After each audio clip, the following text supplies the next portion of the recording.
Senate will please come to order. Senate will come to order. All those not having privileges of the floor will please retire to the galleries, vacate the Senate chamber. Those in the gallery and those on the floor will please rise as we are led in prayer this morning by Pastor Don Byram of Emmanuel Baptist Church here in Charleston, West Virginia. Please remain standing after the prayer as the senior senator from the 15th leads us in reciting the Pledge of Allegiance. Pastor Byram. Please join me in prayer. Almighty God, we thank you so much for the gift of today. We thank you for the breath of life that we get to enjoy today. We thank you for all that you have already put into the day that we get to unpack and unfold and to engage. We thank you for these representatives from across our state, and we pray that you'll bless them with wisdom and guidance as they would gather for business this day. Lord, just help them to seek truth and help them to be guided to each decision would be in accord with your will. May you bless them as they serve our state and their families. Lord, may you be round about them and just guide and direct them. Lord, we thank you for the freedoms of our land. We thank you for those who defend it. We thank you for the chance to come today and, Lord, to be a part of the governing process. We pray in the name of Christ. Amen. Amen. Thank you, Pastor. The senior senator from the 15th. Thank you, Mr. President. Members and guests, please join me as we recite the Pledge of Allegiance. I pledge allegiance to the flag of the United States of America and to the republic for which it stands, one nation under God, indivisible, with liberty and justice for all. Reading of the Journal. West Virginia Legislature, Senate Journal, January 31st, 2023. The Senate met at 11 a.m. Senator Blair, Mr. President. The senator from Brooke County asked unanimous consent that further reading of the Journal be dispensed with and that the Journal be approved as having been read. Is there objection? Chair hears none. Further reading of the Journal is dispensed with and the Journal is approved. Introduction of guests. On behalf of the Senate, it's my great pleasure to welcome our honorary pages for today. Please stand and be recognized as your name is called.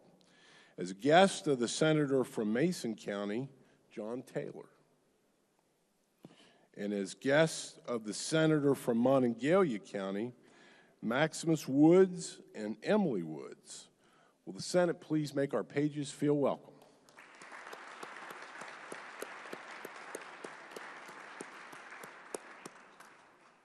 Further introductions. Senator from the 17th.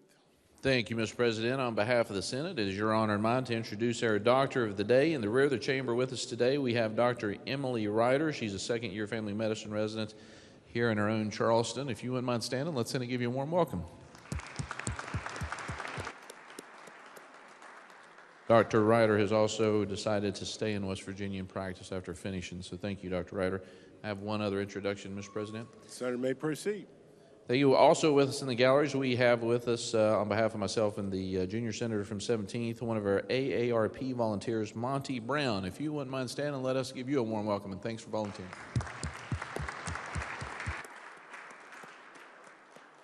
Further introductions. Senator from the 4th.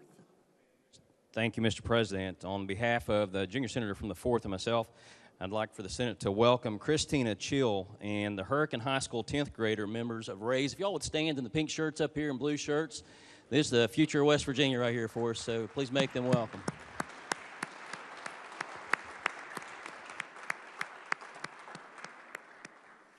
Further introductions. Senator from the 6th.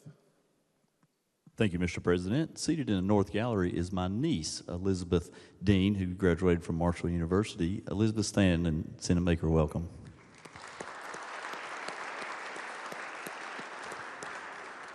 Senator from Mason County.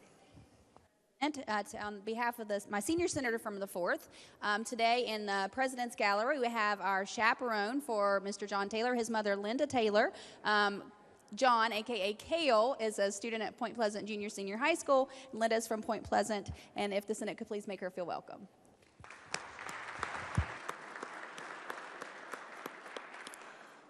Senator from Brooke County. Thank you, Mr. President.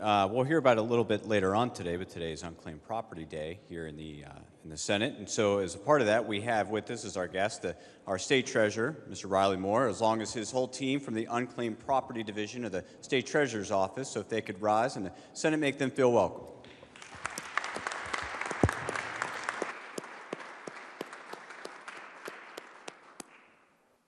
Further introductions.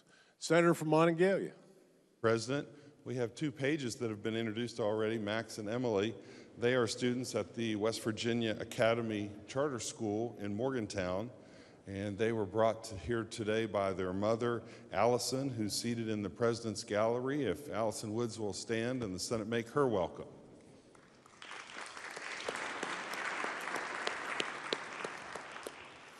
Senator from Ohio County. Thank you, Mr. President. In the President's Gallery, we have an Ohio County native, Michael Borsick, who is a Wheeling Park graduate. He's serving his first year at Marshall University and is the college Republican president. Please help me make him feel welcome.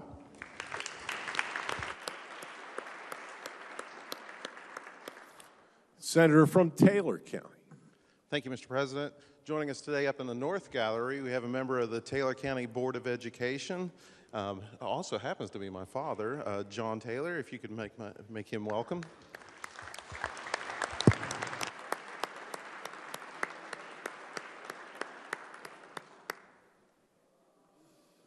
Further introductions. Junior Senator from the 6th.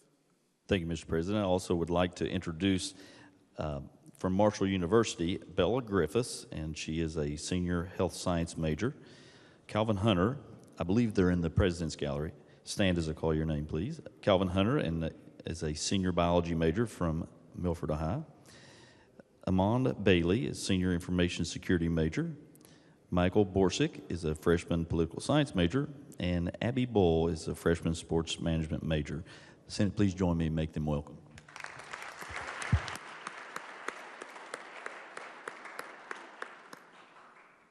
Any further introductions?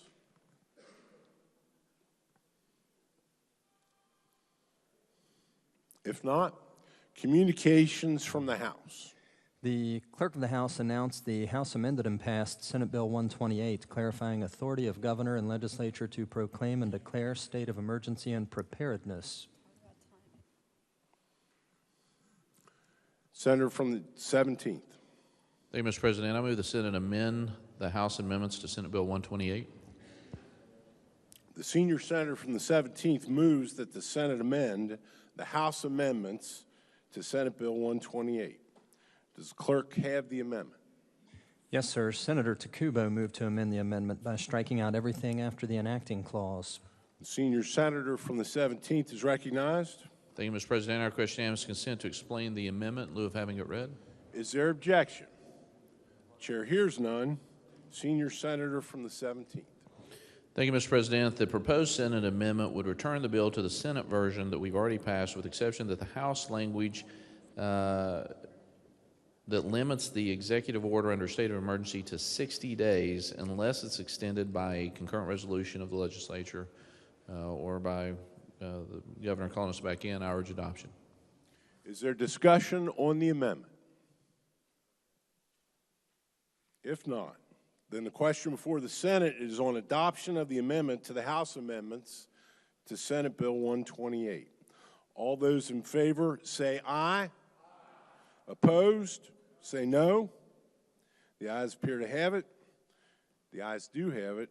I declare the amendment adopted. Senior senator from the 17th. Thank you, Mr. President. I move the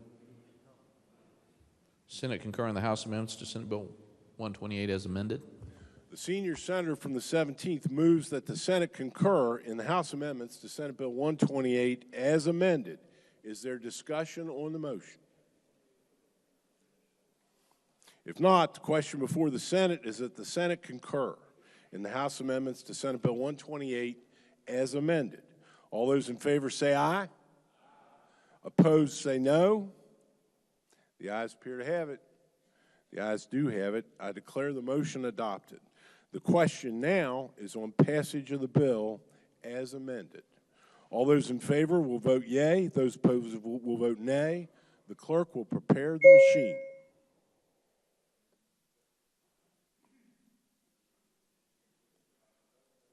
Has every member voted? Has every member voted? If so, the clerk will close the machine and ascertain the result. On this question, 31 ayes, 0 nays, 3 absent, and not voting. More than a majority of those elected having voted in the affirmative, I declare the bill passed.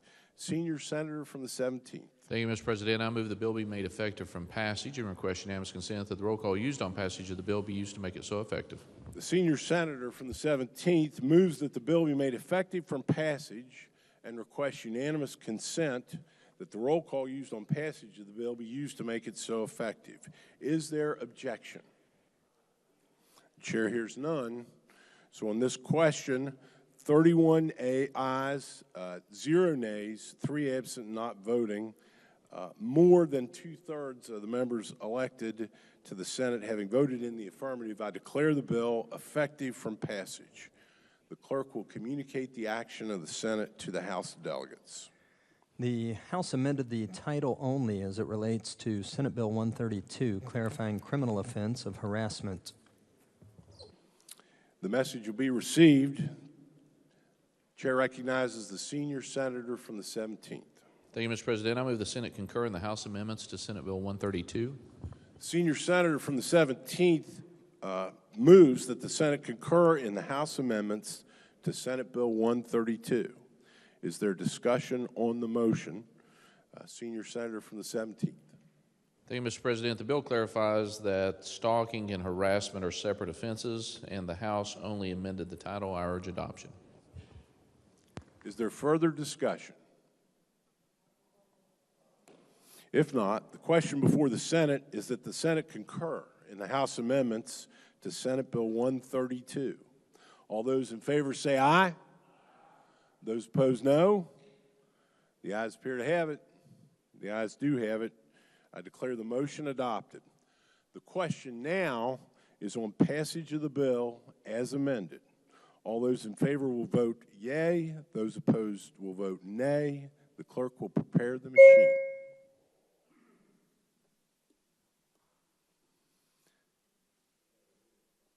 Has every member voted? Has every member voted? If so, the clerk will close the machine and ascertain the result. On this question, 31 ayes, 0 nays, 3 absent, and not voting. More than a majority of those elected having voted in the affirmative, I declare the bill passed. The clerk will communicate the action of the Senate to the House of Delegates. The clerk of the House announced the passage by that body of committee substitute for House Bill 2436 relating to the implementation of an acuity-based patient classification system. The message will be received, and the bill will be referred to the Committee on Health and Human Resources and then to the Committee on the Judiciary. Committee substitute for House Bill 2509 creating the Uniform Premarital Agreement Act. The message will be received, and the bill will be referred to the Committee on the Judiciary. Committee substitute for House Bill 2569, establishing the Motorsport Responsibility Act. The message will be received, and the bill will be referred to the Committee on Outdoor Recreation and then to the Committee on the Judiciary. House Bill 2835, repeal outdated provisions of code relating to West Virginia Graduate College and Marshall University. The message will be received. The chair recognizes the senior senator from the 17th.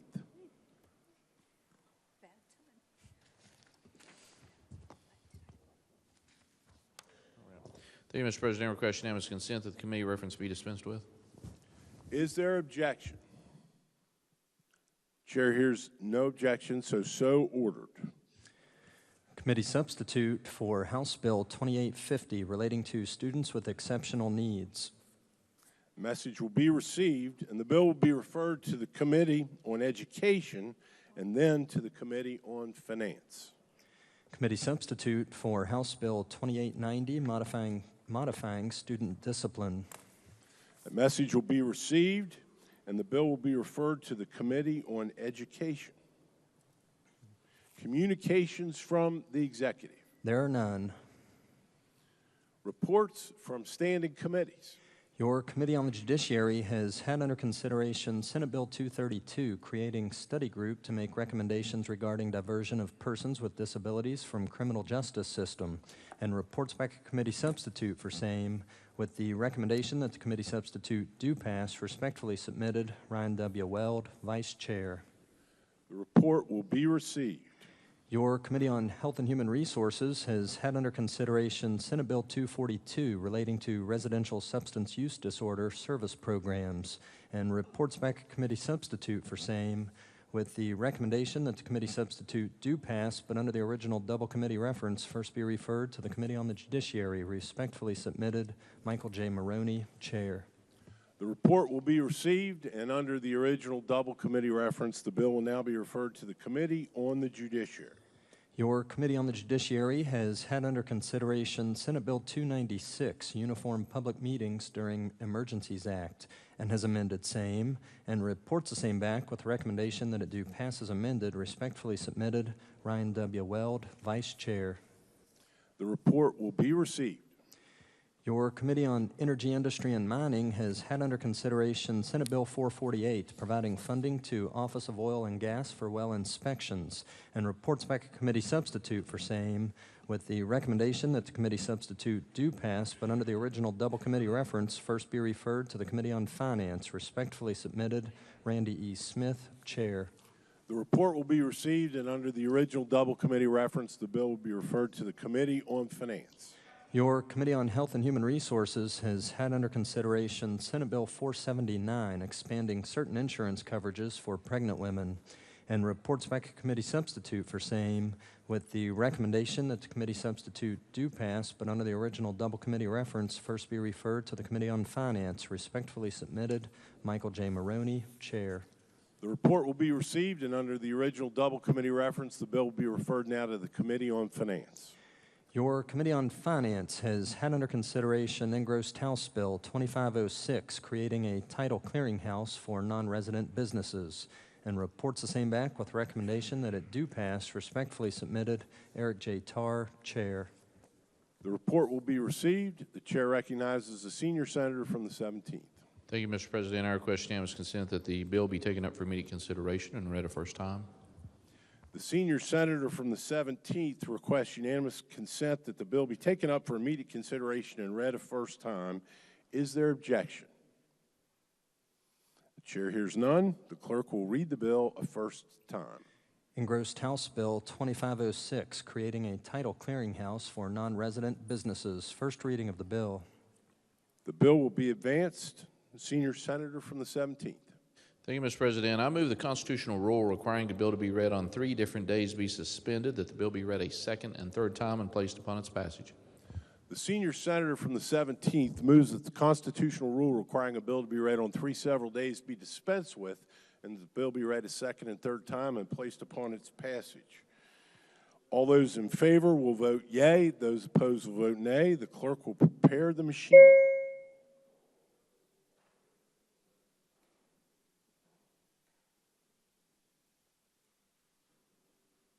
Has every member voted? Has every member voted? If so, the clerk will close the machine and ascertain the result. On this question, 31 yeas, 0 nays, 3 absent, not voting. More than 4/5 of the members of the members present having voted in the affirmative, I declare the constitutional rule dispensed with. The clerk will proceed to read the bill a second time. Engrossed House Bill 2506, creating a title clearinghouse for non-resident businesses. Second reading of the bill. Are there amendments to the bill? No, sir. The bill would be advanced to third reading. The clerk will read the bill for a third time. Engrossed House Bill 2506, creating a title clearinghouse for non-resident businesses. Third reading of the bill. The question now is on passage of the bill. The chair recognizes the senior senator from the 4th. Thank you, Mr. President. This bill creates a provision allowing the DMV to establish a title clearinghouse for non-resident businesses. This is designed to take advantage of West Virginia's innovative digital titling process and the superior economies of scale that participants in such a program can realize.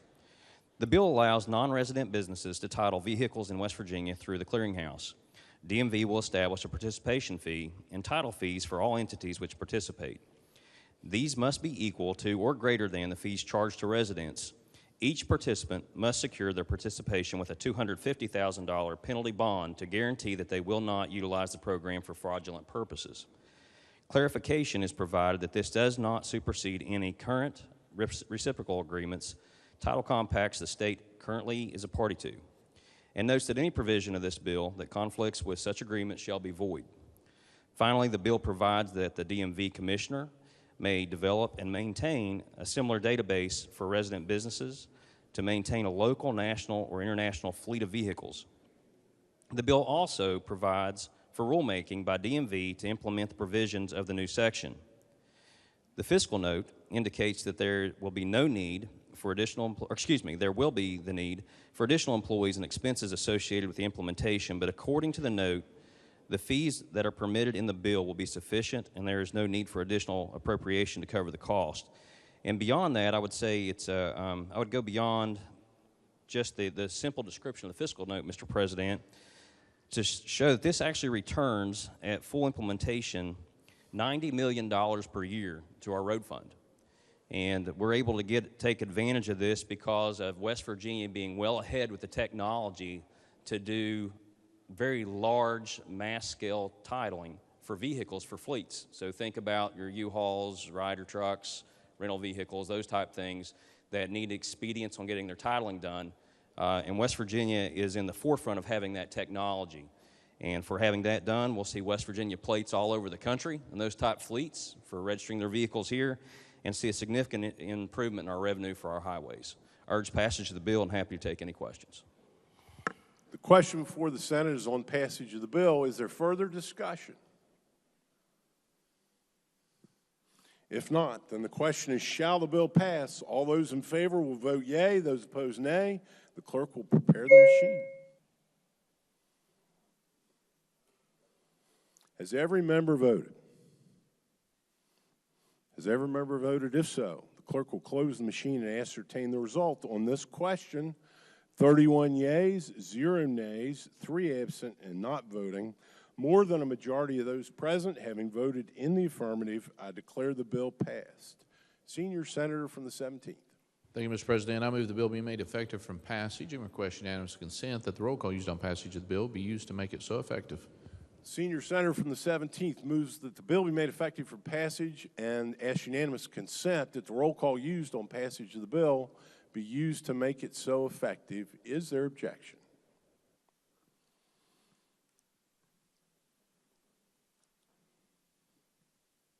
If not, the chair hears none. On this question, 31 yeas, 0 nays, 3 absent, not voting.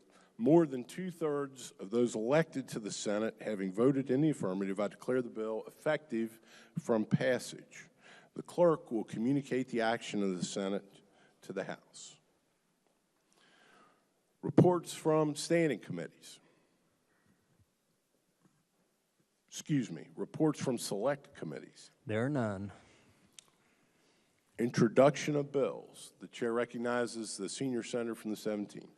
Thank you, Mr. President. I request unanimous consent that Senate Bill 535 through Senate Bill 542 be considered introduced, read by their titles, and referred to the appropriate committees as shown on our chamber automation system. The senior senator from the 17th requests unanimous consent that Senate Bills 535 through Senate Bill 542 be considered introduced, read by their titles, and referred to the appropriate committees as shown on our chamber automation system. Is there objection? Chair hears none, so ordered. Resolutions. There are none. Motions. Petitions. There are none. Unfinished business. Senate Concurrent Resolution 6, naming the U.S. Army Sergeant Vincent DeBacco Memorial Bridge. The resolution will be referred to the Committee on Transportation and Infrastructure. Senate Resolution 21, designating February 1st, 2023 as National Unclaimed Property Day at the Legislature. Chair recognizes the senator from Brooke County.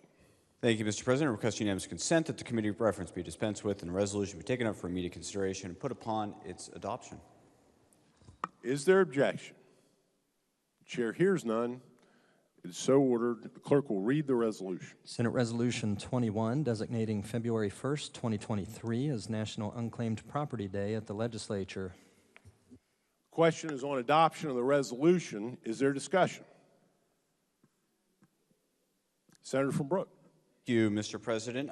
Today is National Unclaimed Property Day, and that's why the Treasurer and his staff are here today and we're here to highlight some of the work that they've done on the people of West Virginia, all of our constituents. You know, I remember back when I was in high school, and this was 25 years ago, and I got a phone call that someone had seen my name on the news under the list of how they used to advertise unclaimed property. It was quite a while ago, before the internet really took off, and so I was able to claim an account that my father had for me before he passed away that I don't think that I would have ever known about, or that anyone in my family would have remembered without the work of the State Treasurer's Office at the time. And so these are the people that return lost accounts, unclaimed accounts, things that people forget, back to the people of the state of West Virginia. And last year, they had their highest year ever. And I think that is probably due in part to the hard work of a former staffer of this Senate that many of us know that now is a part of that office. So $18.6 million were returned back to West Virginians, money that was theirs rightfully, that they just sometimes didn't even know that they had the opportunity to claim. And so I think that it's a very good opportunity for people in West Virginia to be able to rightfully get back what is theirs. And I thank the people that are sitting here in the gallery today for their hard work in doing so. If anyone here watching wants to know if they have unclaimed property, Mr. President, they can visit wvtreasury.com and enter their name and do a search and see if they or anyone in their family has unclaimed property. And so I'm proud to sponsor this resolution, and I stand in full support of its adoption. Thank you, Mr. President, and thank you to the Treasurer's Office. Is there further discussion on adoption of the resolution? If not, the question before the Senate is on adoption of the resolution. All those in favor will. Roll call has been demanded. Is the demand sustained? The demand is sustained. Those in favor of the resolution will vote yea. Those opposed will vote nay. The clerk will prepare the machine.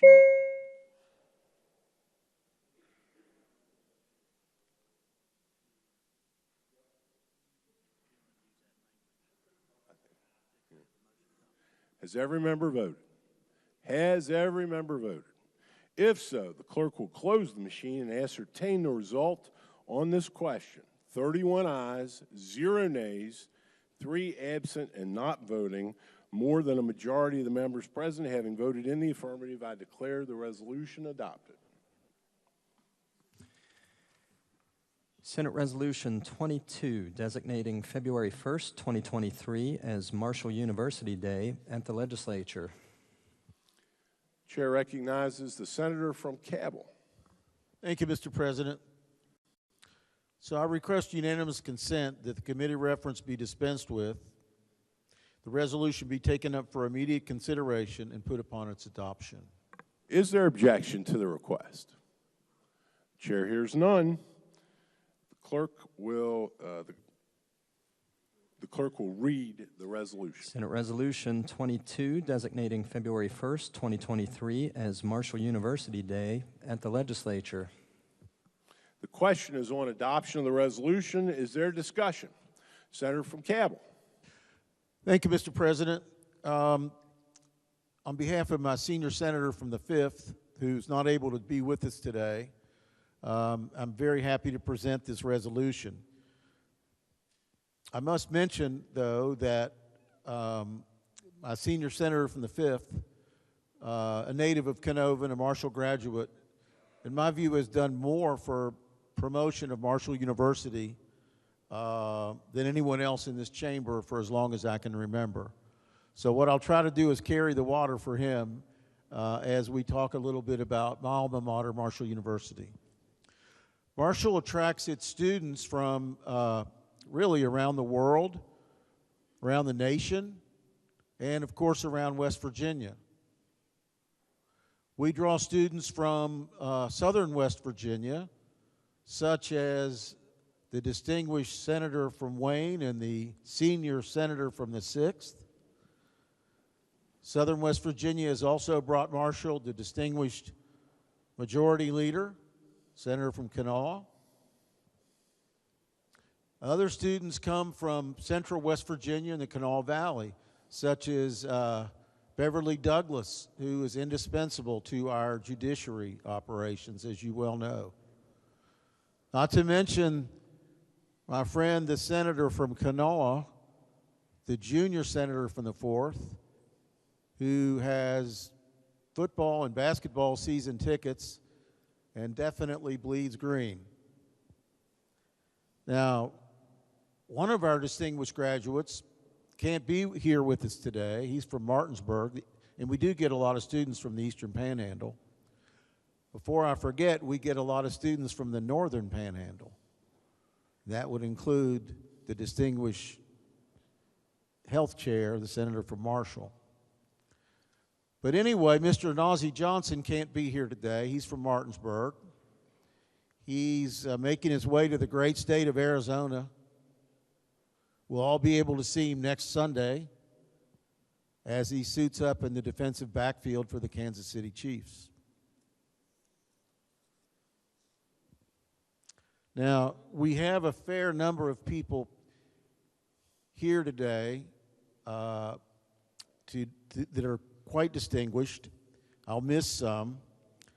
Let me begin by saying, Mr. President, you know me very well from judiciary, and you know frequently I turn the conversation back to something about myself, so I'm going to do that now. It's a fault I have. When I graduated from St. Joe High School in Huntington, I was proud of the Fighting Irish of St. Joseph, and I applied to 2 universities, University of Notre Dame, Fighting Irish, and Marshall. I was fortunate enough to be accepted at both of those institutions. I chose Marshall. Thanks to Coach Huff, I think he had to step out to do an interview. Coach Huff and his team went out to South Bend, Indiana this year and decisively defeated the Fighting Irish of Notre Dame, so I now have bragging rights over my friends that went there. Also together in the gallery, and I'm going to be proud to introduce Christian Spears. Hold your applause. Christian, would you stand? Christian is our new athletics director. He's leading Marshall into some just brand new, he's got a vision for Marshall that's unmatched. Also with us is the 2020 national champion men's soccer coach, Chris Grassi. Chris, stand, hold your applause. Chris Grassi brought a national championship to Marshall University. I believe that's the first and only Division I championship, sorry WVU, ever in the history of West Virginia. I'm not counting rifle because it doesn't count. Okay, I got you. I'm not missing that. Doesn't count. Greg Beals is our new baseball coach. Former coach at Ohio State. He's going to have a brand new baseball field, stadium to work with. We're so proud to have him here today. Megan Lyons is our new softball coach. She's got the green on. She's fairly new, but she's here. Mike Chirico, some of us know him. He's involved with Marshall Health. Stand up, Mike, if you're in here. Teddy Klemper is here somewhere. He's in the athletics department. I know Charlotte Weber's here. She's a vice president somewhere. Guess not. I do see Tony Stroud is up there, who's our general counsel. And Mr. President, last but not least, our president of Marshall University. And of course, most of you know that's Brad Smith. Brad grew up in small town of Canova, Wayne County. When I first met Brad, I was with his predecessor, and we were in the skybox at a Marshall football game.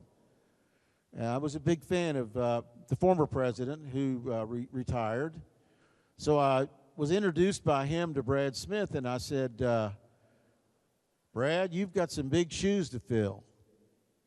Without missing a beat, Brad Smith said, I'm from Wayne County. Shoes are optional.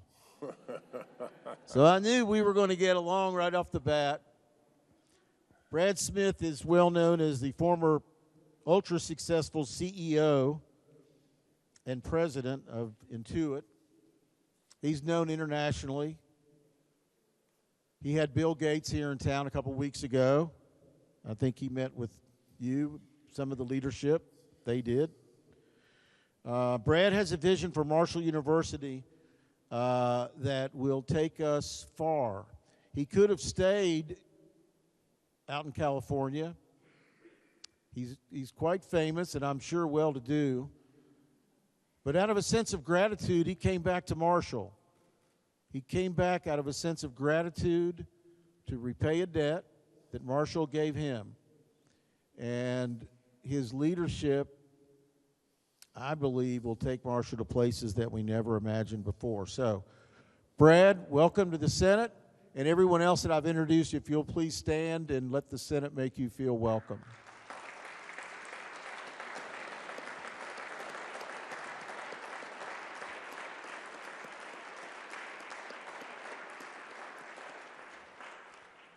Glad to see Coach Huff back. Anyway, Mr. President, thank you for indulging me with all that. I urge adoption of the resolution. Question is on adoption of the resolution. Is there further discussion? Senior Senator from the 17th. Thank you, Mr. President. Request unanimous consent that the comments by our Senator from Cabell be printed in the appendix of the Journal. Senior Senator from the 17th requests unanimous consent that the rightfully prideful remarks, proud remarks of the Senator from Cabell be printed in the appendix to the Journal. Is there objection? Chair hears none. It will be so ordered. Further discussion. Senior Senator from the 6th. Thank you, Mr. President. Those were eloquent remarks from the senator from Cabell, and hard to follow those up, but it's my alma mater and very near and dear to my heart. It's not in my Senate district, but I claim it as my home city of Huntington, and it was a pleasure to see all the booths set up out here in the rotunda, filling up both sides, the center rotunda.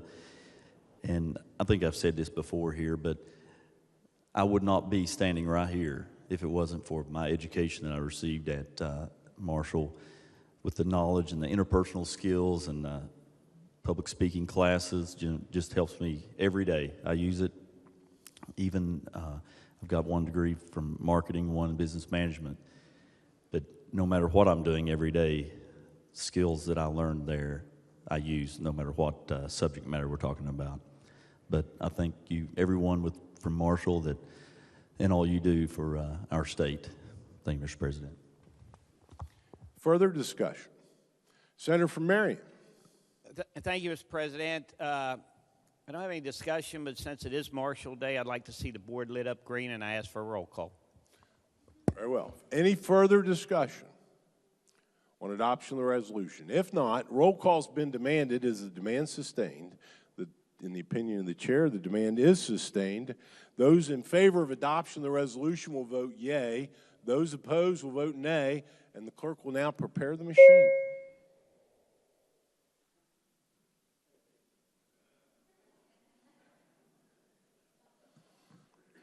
Has every member voted? Has every member voted? If so, the clerk will close the machine and ascertain the result. On this question, there are 31 ayes, 0 nays, 3 absent and not voting. More than the majority of the members present having voted in the affirmative, I declare the resolution adopted. Bills on third reading. Engrossed committee substitute for Senate Bill 188, Grid Stabilization and Security Act of 2023. Third reading of the bill. The question before the Senate is on passage of the bill. Chair recognizes the senator from Mercer County. Thank you, Mr. President. I'd like to point out that the grid referenced in the title is the electrical grid managed by PJM here in West Virginia. The bill basically does two things. First, it directs the Department of Economic Development to identify suitable sites that might be suitable for gas-fired powered electrical generation. And it sets out criteria as to what criteria would qualify as suitable site. Second, if and when an application for a gas-fired generating facility is applied for, it sets guidelines for the regulatory agencies, setting out specific timelines in which they can respond to either approve or deny the bid, or to deny the application. That's pretty much it. I'll happy to answer questions. I urge passage of the bill. Questions, passage of the bill. Is there further discussion? If not, the question before the Senate is, shall the bill pass? All those in favor will vote yea. Those opposed will vote nay. The clerk will please prepare the machine. Has every member voted? Has every member voted? If so, the clerk will close the machine and ascertain the result on this question. 28 yeas, 3 nays, 3 members absent and not voting. More than the majority of those present having voted in the affirmative, I declare the bill passed. The clerk will communicate the action of the Senate to the House. Engrossed Senate Bill 240, requiring State Board of Examination or registration proceedings to be open to public inspection. Third reading of the bill. The question is on passage of the bill. The chair recognizes the senator from Summers County. Thank you, Mr. President. Senate Bill 240 concerns Chapter 30 licensing boards and modifies the procedure for making detailed information about licensees available to the public. The bill would require a written request and gives the board discretion to deny a request that it determines is made for an inappropriate purpose, improper purpose. The bill generally prohibits disclosure of personal identifiable information, which is not currently prohibited in Chapter 30. Senate Bill 240 also mandates that each board maintain a website and prescribe certain information that is to be provided on it, including a list of licensees. The West Virginia Association of Licensing Boards supports the bill. I'm happy to answer any questions and otherwise urge passage of the bill. Is there further discussion? If not, the question before the Senate is, shall the bill pass? All those in favor of passage will vote yea. Those opposed will vote nay. The clerk will please prepare the machine.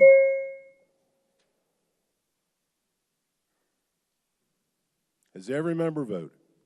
Has every member voted? If so, the clerk will close the machine and ascertain the result on this question. 31 yeas, 0 nays, 3 members absent not voting. More than a majority of those senators present having voted in the affirmative, I declare the bill passed. The clerk will communicate the action of the Senate to the House of Delegates. Engrossed committee substitute for Senate Bill 426, banning use of certain products and platforms deemed unsafe or high risk on government systems. Third reading of the bill. The question before the Senate is on passage of the bill. Senator from Brooke is recognized. Thank you, Mr. President. Senate Bill 426 comes to us from the executive branch and enacts a new section of code, which is 5A, 6B, 4A, and does a couple of things, but really the main thrust of it is that it allows for the CISO, which is the state's Chief Information Security Officer, to establish standards on our state's technology platforms regarding services, apps, programs, products, and allows them to ultimately remove, restrict, ban, or otherwise block access to specific, again, platforms and services and applications that they deem are going to be harmful to our state's infrastructure, technology infrastructure. And it's not just the state, but also includes our county, local, and other operation or networks operated by the government. This bill comes to us as a result of, I'm sure a lot of you are familiar with discussions regarding TikTok. TikTok, as we all know, is the very popular social media platform, video sharing platform, that is owned by a Chinese tech conglomerate, ByteDance. And it has been in the news recently. The federal government enacted a ban of TikTok on all of its systems due to privacy concerns, concerns that the app collects much more data than that is needed for its intended purpose. TikTok was caught tracking the locations of 2 American journalists through the app that was on their phone in order to try to find out who their confidential sources were for stories they were writing, ironically, about TikTok. And so this legislation really comes to us as a result of that. And a number of states have taken action on something like this, typically through legislative action or an executive order issued by their governor. This allows for the state to be much more reactive and fast-moving than just by banning one specific app, but allows for, again, the CISO to develop the rules in order to do so. I'm happy to answer any questions. I urge passage of the bill. Pending question is on passage of the bill. Is there further discussion? If not, the question before the Senate is, shall the bill pass? Those in favor of passage will vote yea. Those opposed will vote nay. The clerk will please prepare the machine.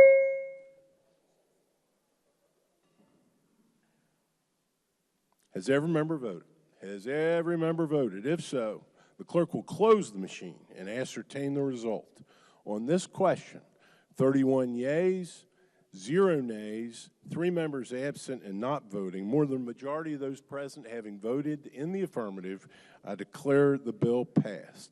The clerk will communicate the action of the Senate to the House of Delegates. Further bills. Engrossed committee substitute for House Bill 2018, permitting the managed care case coordinator to attend the multidisciplinary team meeting. Third reading of the bill. The question before the Senate is on passage of the bill. The chair recognizes the senator from Marshall County. Thank you, Mr. President. The purpose of this bill is to designate that the managed care case coordinator is added to the multidisciplinary team member in cases involving either child abuse and neglect, status offenders, or delinquents. The bill will become effective upon passage. I urge passage of the bill. Pending question is passage of the bill. Is there further discussion? If not, the question before the Senate now is, shall the bill pass? All those in favor of passage shall vote yea. Those opposed will vote nay. The clerk will please prepare the machine.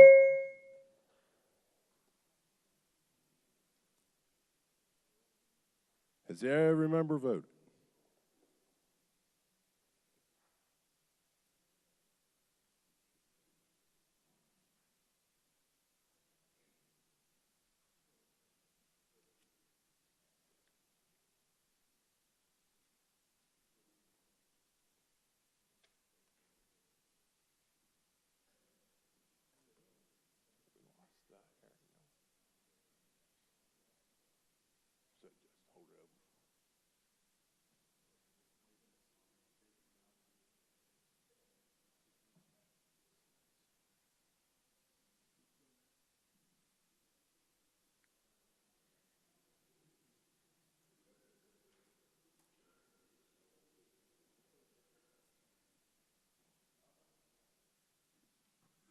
Has every member voted? If so, the clerk will now close the machine and ascertain the result. On this question, 31 yeas, 0 nays, 3 members absent and not voting, more than the majority of the members present having voted in the affirmative, I declare the bill passed. Senior Senator from the 17th. Thank you, Mr. President. I move the bill be made effective from passage and request unanimous consent that the roll call used on passage of the bill be used to make it so effective. Senior Senator from the 17th moves that the bill be made effective from passage and requests unanimous consent of the Senate that the roll call used on passage of the bill be used to make it so effective. Is there objection? The chair hears none. Accordingly, on this question, there are 31 yeas, 0 nays, 3 senators absent not voting, more than 2/3 of those elected to the Senate having voted in the affirmative. I declare the bill effective from passage. The clerk will communicate the action of the Senate to the House of Delegates. Further bills. Engrossed House Bill 2029, repealing the creation of an all-payer claims database. Third reading of the bill. Question is on passage of the bill. The chair recognizes the senator from Marshall County. Thank you, Mr. President. Mr. President, the purpose of this bill is to repeal the all-payer claims database. The legislature gave the DHHR the authority to provide or to establish the all-payer claims database 10 years ago, maybe a few years longer than that. And this legislation will repeal that database. I urge passage. Question is on passage of the bill. Is there further discussion on the question of passage? If not, the question before the Senate is, shall the bill pass? All those in favor of passage will vote yea. Those opposed will vote nay. The clerk will please prepare the machine.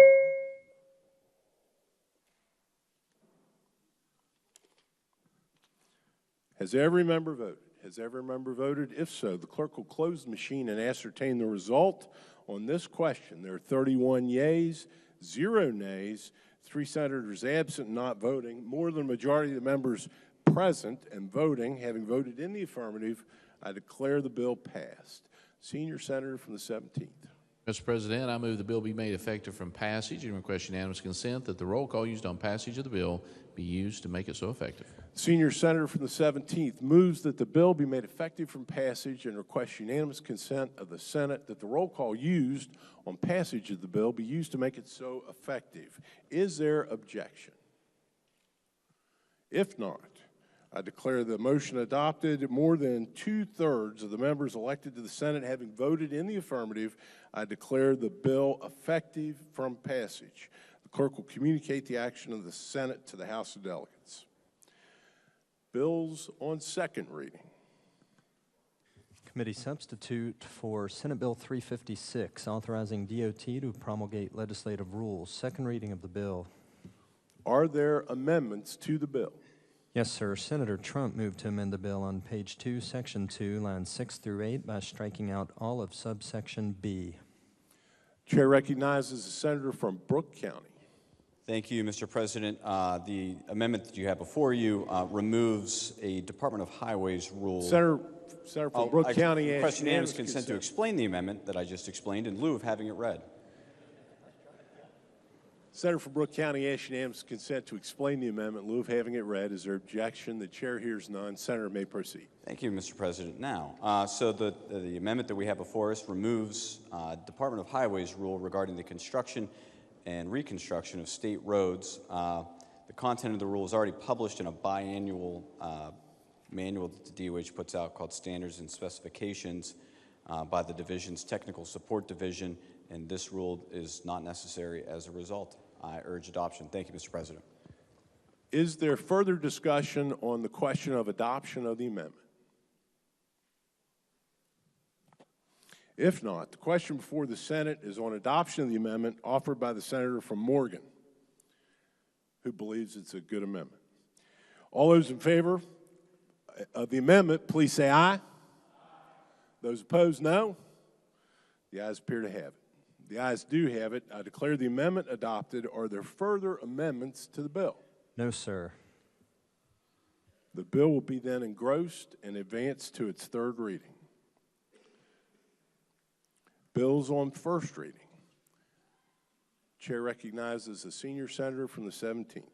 Thank you, Mr. President. I request unanimous consent that all bills on first reading, with exception of Senate Bills 250, 445, and 463, be considered read a first time and advanced to second reading.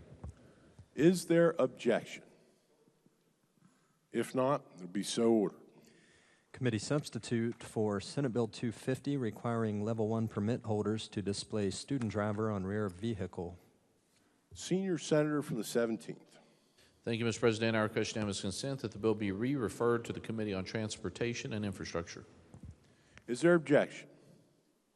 If not, so ordered, the bill be re-referred to the committee.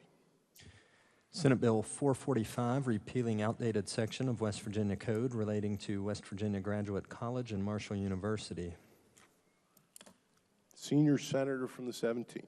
Thank you, Mr. President. I request unanimous consent that the bill be referred to the Committee on Rules. Is there objection? Chair hears none, so ordered. Committee substitute for Senate Bill 463, increasing validity of CDL instruction permit. Senior senator from the 17th. Thank you, Mr. President. I request unanimous consent that the bill lie over 1 day while retaining its place on the calendar. Is there objection? If not, so ordered. Introduction of guests.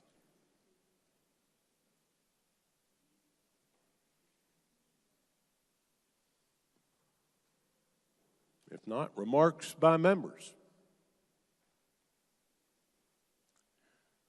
Senior Senator from the 4th. Thank you, Mr. President. On your desks, you have the numbers here for January, if you want to take a look at those members. And I just want to point out a couple things on here that are of importance. First of all, for this month, there's $162 million surplus for the month of January in here. The results in for the fiscal year so far, $995,275,701 in surplus revenue. We're exceeding the estimates by that much. Something else to note, if you go back, that I would point out to the members, is rainy day fund collections or the rainy day fund balance rather, and where that stands now as compared to where it was the same time last year. And where it is presently, with the market being down the way it has, it's at $916,499,422, and compared to $1 billion same time last year. So it's down by about 110 million or so there, 100 some million. Where that significance lies is that, now that it's changed fairly recently, just in recent years, that we need to make a deposit into the rainy day fund, using up to 50% of our surplus to do so, that would go in to bring the rainy day fund balance combined up to at least 20% of the previous year's revenue expenditures. So as we go through, we have about $6 billion, rounding it, that would come through that we would have to compare that number against. So of the surplus that we will have coming out of this year, we're probably going to have to deposit around $300 million if these numbers hold. If the market falls more, then it's more than $300 million that we'd have to take from the surplus that would go in to bring that rainy day fund back up to where it's statutory requirements. And then if you have any other questions, if members have questions as you're looking through these numbers, if I can be of help or answering those questions, I'm happy to do that after we're done with the floor session. And thank you, Mr. President. Thank you. Further remarks by senators? If not, miscellaneous business. Senior Senator from the 17th. Thank you, Mr. President. Subject to announcements, I move the Senate stand adjourned until tomorrow at 11 a.m. Modifying what we've already been doing the last 3 years under executive order. And we can argue about the executive order, and this chamber spent plenty of time arguing about that. But in this particular instance, we do have a case study of what's gone on the last 3 years, and was just alluded to. There haven't been any problems. Now you say, well, then the large hospitals that are doing all these complicated surgeries, guess what, folks? I practice in one of those. It's not changing anything. All of these things, so we think that what we do here is going to change a lot. And I'm here to tell you it's not, because these things are all governed under hospital medical staff bylaws. They will determine the appropriate level of care for their institution given the complexity of the caseload that they've got going on. They're doing it, they have done it in the past, that's the way it's functioning now, and that's the way it's going to function going forward. So with that being said, I think what you're really doing here is you're helping these 13 hospitals that are out in the rural areas of this state, the areas that a lot of people in this room represent and that your constituents go to. Because the other option would be, we don't have anesthesia care. Well, guess what? If we don't have that, probably the hospital shuts down. So who really benefited from that? So I would challenge you, for a small rural state like West Virginia that already has a large number of hospitals operating under a waiver from CMS, this bill is a good bill and it's needed. With that, Mr. Speaker, I thank you. Gentleman, the 22nd, Nugget Linville's recognized. Thank you, Mr. Speaker. Would the Chair of Health yield? Yes. Thank you, ma'am. So as I've been sort of going over this, sort of one of my decision points would be informed consent of a patient. So is there anything that provides in either existing law or in the bill that a patient would know in advance, supposing it's not an emergent situation where immediately they've got to go under and you're doing what you have to do to try to save a patient's life, But is there anything in existing law, rule, or regulation that would require that a patient know which level of specialty is caring for them? You know, I think of this too when I walk into an urgent care, right? Am I going to see a PA? Am I going to see an MP? Am I going to see an MD? I can ask that because I know, but all of us are trusting that where we go, wherever we choose to go, that they have qualified people there that are able to take care of us. Do you have a right, if you're going to have surgery, to not have certain providers do it? You could. You could. If you're an informed person and you say, listen, I want an anesthesiologist, I don't want a nurse anesthetist, if you came to my local hospital, they'd say, we need to refer you on down to Ruby. So, but is that commonly disclosed? Like, let's say someone were going in for, an elective procedure, that required some anesthesia. Is that regularly disclosed to the patient, who it is or what their credentials are that would be caring for them? When I worked in the pre-anesthesia room, I know that the individuals came over and they introduced themselves. I'm Dr. So-and-so, I'm so-and-so, nurse anesthetist. They explained who they were and they said that in their introduction. Okay. All right. Thank you. Thank you very much. Gentleman on the 64th, Doug Burkhammer is recognized. Thank you, Mr. Speaker. Would the Madam Chair yield for a question? Yes. Okay, so I'm trying to wrap my head around this. I thought this was pretty straightforward, but it did get me thinking. So I'm looking at Lewis County. We have a CRNA right now. I know we do some surgeries. How is that occurring right now? The CRNA is still administering the medication and the procedure, and there's just a doctor in the room watching that? The doctor is not watching that. The doctor is doing the procedure. So as Dr. Rohrbach has explained before, he is the supervisor of the nurse anesthetist who's giving the anesthesia.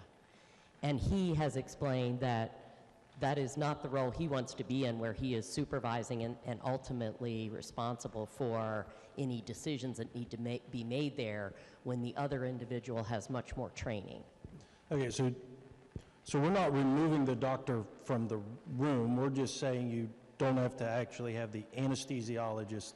The CNR can continue to work with that doctor prior to him providing the procedure. Right, we're working in cooperation with them. We have a physician, we have a dentist, we have a podiatrist, and we have a nurse anesthetist, and they're all working together for that patient. Okay, and the only way we're moving forward right now is through executive order. If that executive order was to go away, would we have problems? Well, the executive order did go away, and that's why I felt this was important. So since March of 2020, as people have alluded, the governor, through executive order, said CRNAs can operate without supervision. So we've been doing that for almost 3 years. So we've had this pilot study when we're talking about safe anesthesia practice. That's always been debated. Is this safe? We have just now had an almost 3-year pilot. That's why I brought the Board of Nursing up during our debate of this bill to find out, have we had any incidences of unsafe anesthesia practice? And the answer to that was no. So we are codifying, just like we've been doing, everything that was done under executive order that has had no negative outcome. We, the legislative body, have been codifying those things because they obviously were not necessary. Okay, so there's been some concern on maybe the education requirements and things, the level of education. Can you explain to me what the difference in a CRNA would be and then to go to the anesthesiologist? Yes, so anesthesiologist is a medical doctor or a DO. They have 4 years of general education, bachelor's degree, maybe chemistry. Then they go to 4 years of medical school, and then they usually have a 4-year period after that where they are perfecting what they want to specialize in. So that would be a 12-year study, right? So then nurses go to school for 4 years. 2 of those, though, are in the nursing program. They're not having a bachelor's degree, say, in biology. So you're getting 2 years of nursing in your 4 years. Then you are required to work in critical care for 2 years or so that you have a background in critical care experience. Then from there you go to school for an additional 2.5 to 3 years just in anesthesia. For a total of about 9 years. They also have to take a national certification. The nurses, for example, have to take a national certification, recertify every 4 years. They actually have to retake their exam in 8 years, which not many other professions have to retake their exam to make sure that they're staying up to speed. It is a master's degree program, but by 2025 it's required to be a doctorate, so that will add on more hours of education there. And finally, nurse anesthetists have 60 hours of CE continuing education every 4 years and 40 hours of professional development on top of that. That was a lot of information. I hope you're not asking me to test on that. So I appreciate your time. Thank you. Thank you, Mr. Speaker. On the 29th, Dillon's recognized. Thank you, Mr. Speaker. Would the Chair of Health yield for a question? Yes. Thank you, Madam Chair. I see the map and I recognize the issues with having an inadequate number of anesthesiologists to cover the entire state. So this bill affects the entire state. It doesn't just affect those areas with a shortage. So my question is there any provision, and I'm not aware of any, but is there any provision in this bill to specify that a CRNA would only be able to perform anesthesia in those locations without an anesthesiologist? No, because we wouldn't want to codify anything if you think that you're putting those people there because there isn't one. We want to say that it's okay across the state because we feel that it is safe administration of anesthesia. If you deemed that you thought it wasn't safe, you wouldn't want to say, but it's unsafe, but we're going to let those 13 counties have it because they have no one else. Okay, so next question is, would this bill make it possible for locations having an anesthesiologist to then delegate to a CRNA even though the anesthesiologist is available? That's how they currently operate. Different ORs that I've worked in, you might have one anesthesiologist and 5 CRNAs, and the anesthesiologist may run a room, or they may supervise the other 5 and pop into those rooms or see if there's any, if they have any needs or they need a break, those kind of things to relieve them. But that's how it currently works. But my understanding is that inside this bill, you're removing that level of supervision by the anesthesiologist and replacing it with other supervision. Not supervision by anesthesiologist per se, it is supervision by a physician. So in some instances, it's not an anesthesiologist, it's another physician who actually doesn't have much training, if any, in anesthesia. I'm sorry, it's complicated. Is there further debate on the bill? Gentleman 38, Dr. Ellington is recognized. Thank you, Mr. Speaker. Would the lady from the health chair 73, answer? yeah. 73rd. I didn't get to see your number. A couple questions on what the bill has here, if you would be okay. In the part that was struck out on lines 1 and 2, it says, in any case where it is lawful for a duly licensed physician or dentist practicing medicine or dentistry under the laws of this state to administer anesthetics. And then it goes on to allow someone that is licensed, such as a nurse anesthetist, to be able to do that. I read that as that physician or dentist has some training in administering anesthetics. Is that correct? We did do a bill yesterday about dentist anesthesiology. They do have experience in that. So they wanted to put that in there. They wanted to make sure that was but that's what the current code says, that they would have. So it's not just a physician or dentist that hasn't had any experience or authorization under the laws of the state to administer anesthetics. Is that correct? Do you have something in medical school that you get a well, you brief do go, training yes, in but you also, anesthesiology? well, I would say, I guess I'm asking you the questions, but well, not really. I will say that to do certain anesthetic stuff, you have to take extra training and get certified for that.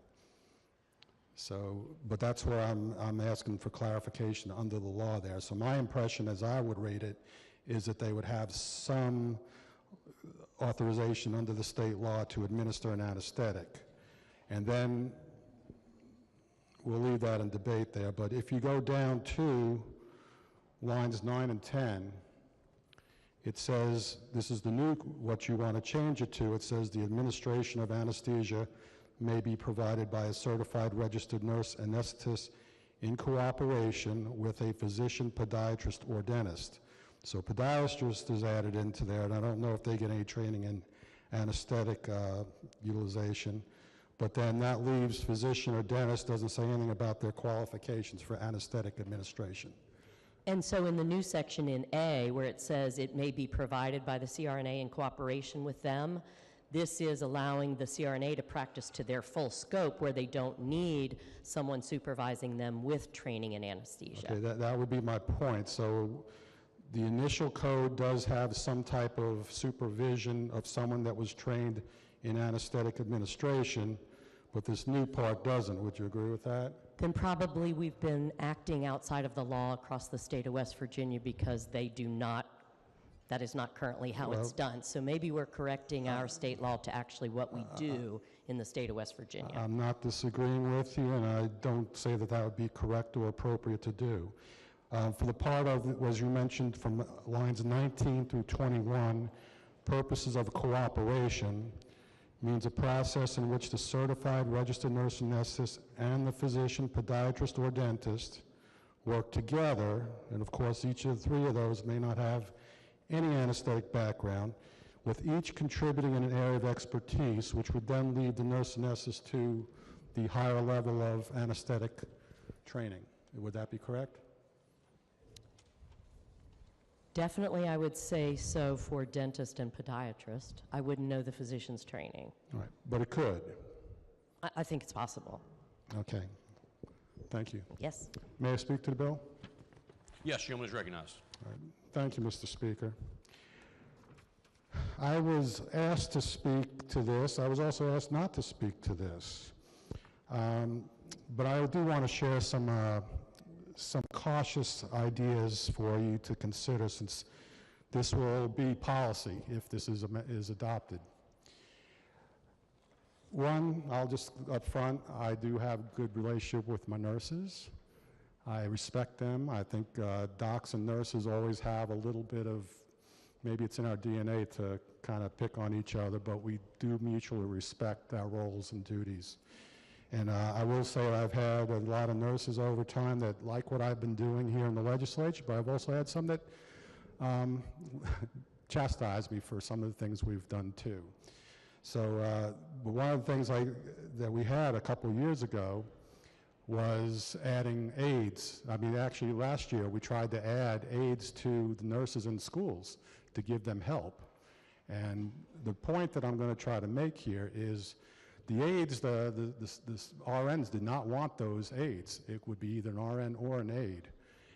And they didn't want them, and they said, because we go through more training, we do this, and we have the ability to, we have better training, and we don't need them that's not trained to do that. And they were concerned that that would be a problem as far as level of training.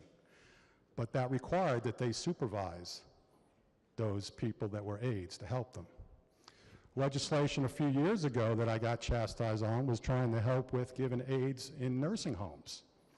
Again, the RNs didn't want that because they had their extra training, they did more things, they didn't want to have that extra help.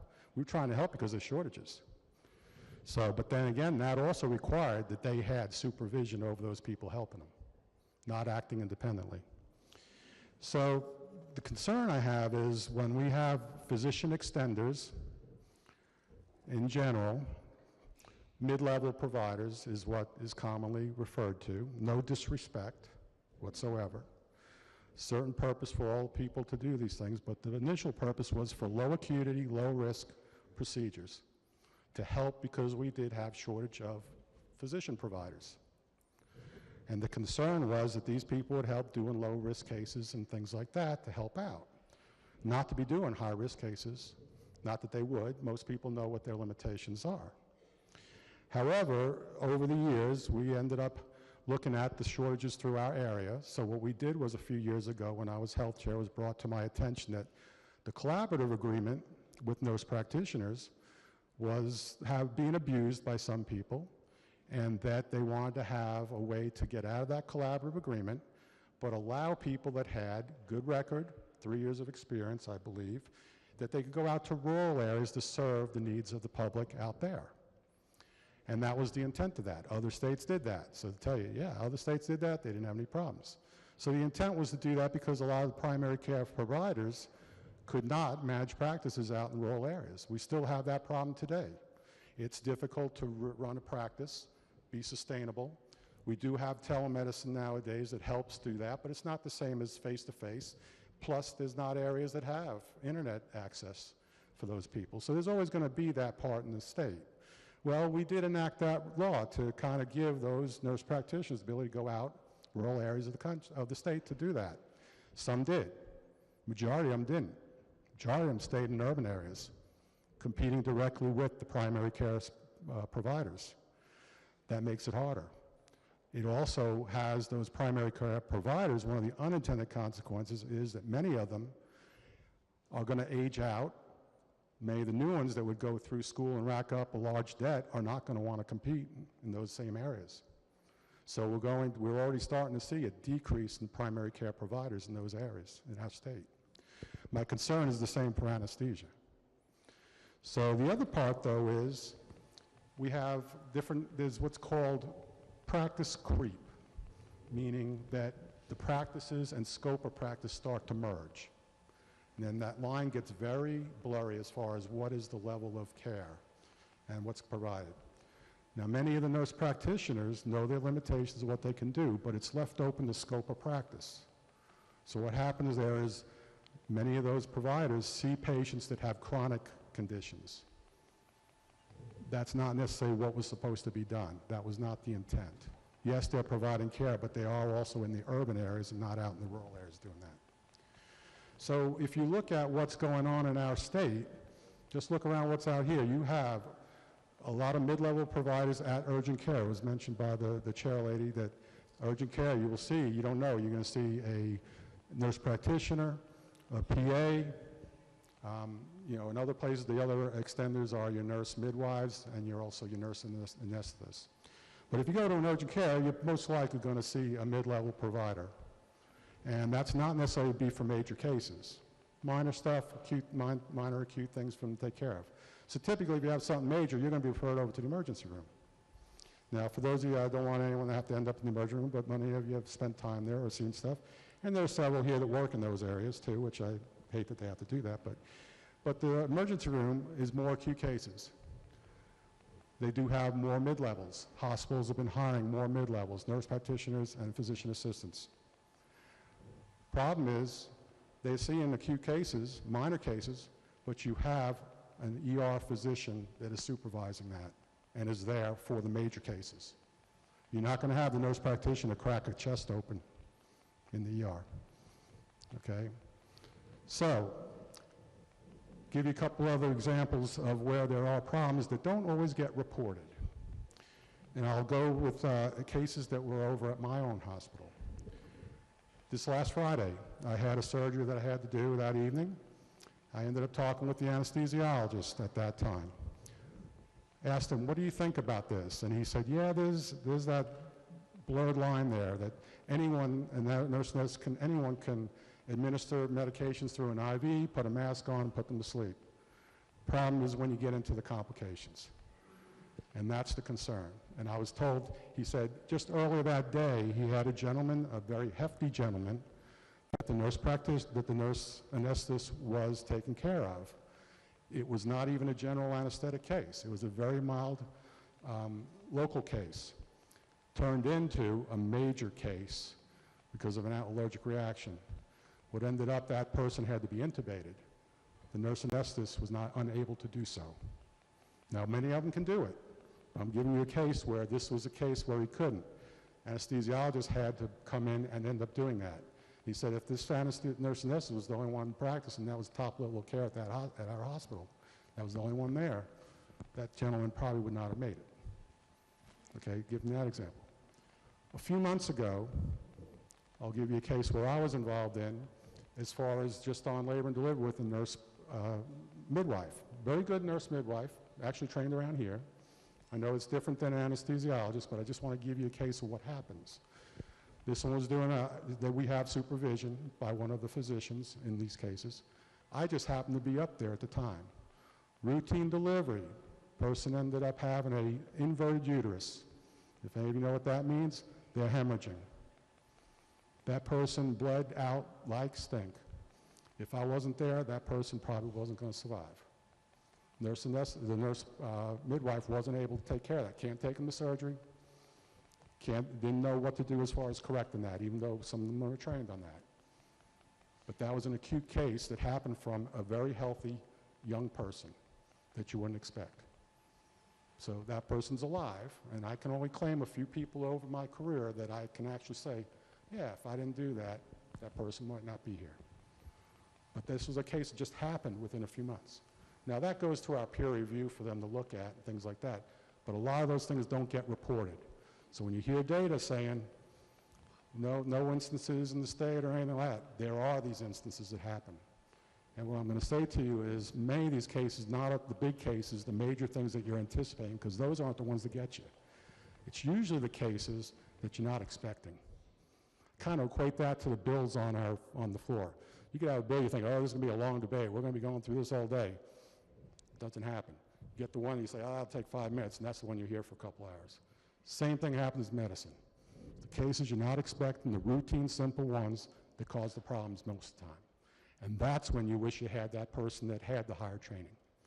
Now, the concern I have is this is being done at the hospitals. Under emergency situations, all hands on deck. Everyone does what they can. That's the key. But if these hospitals are operating with having nurse anesthetists when they're supposed to have a physician that was trained in anesthetics to supervise and they're violating it, that doesn't make it right. Now, do we want to still try to provide the need? That's up to you guys. That's policy. You have to think of what you're going to do with that. All right, we try to adapt. But the concern I have is you're going to have all these hospitals start saying we're not going to have an anesthesiologist covering this or supervising it. The only places you're going to have in the next 10 years are probably the teaching and tertiary centers in this state. And it's hard to recruit people to get back here. But you'll see this expand, and that's my prediction for that. And I just want you to take that into consideration. I'm not telling you vote for or against. Just want you to consider policy you set today may set the stage in the next 10 years where we're going to be at. So I haven't decided whether I'm pressing red or green at the moment, Mr. Speaker, but I will when the time comes. But I could see both sides of this. But I do want you to look at that cautious part, because it is out there. Thank you, Mr. Speaker. Gentleman 60th, Douglas Farrell. Thank you, Mr. Speaker. Would the gentleman from Cabell County, that deputy to the Speaker, please yield? Gentleman 26, yield. Thank you.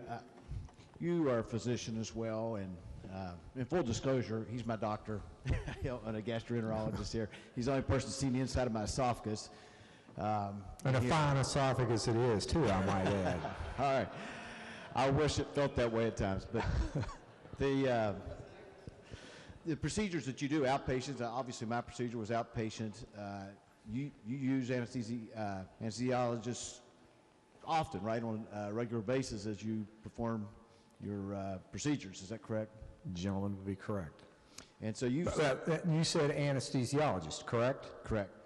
That gentleman would be wrong. It's usually either a doctor administered with a nurse or a nurse anesthetist. Okay. I don't know what you gave me, but I don't remember the surgery, so. Gave you the good stuff. Okay. You've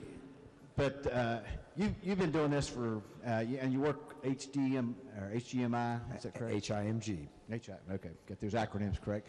And it's one of the part of the third largest hospital system in the state, is that correct? Gentleman's correct. And does that system have trouble securing enough anesthesiologists to provide services for that system? Right now, in healthcare, the employment shortage is such that you have trouble in hiring about anything right now in healthcare. There's such a shortage. And it's my understanding a lot of the anesthesiologist groups they work independently. Right? They're their own entity, and then they subcontract to the hospital system or the care provider. Is that still the case? Probably less and less than it used to be, but I'm sure there are some where that employment model still exists. More and more people have drifted towards direct hospital employment. Okay, and we know that the last 3 or 4 years under this emergency calls by the governor that's allowed this practice to take place. Do you have any input on why the governor will allow that to happen? Is that because of the shortage?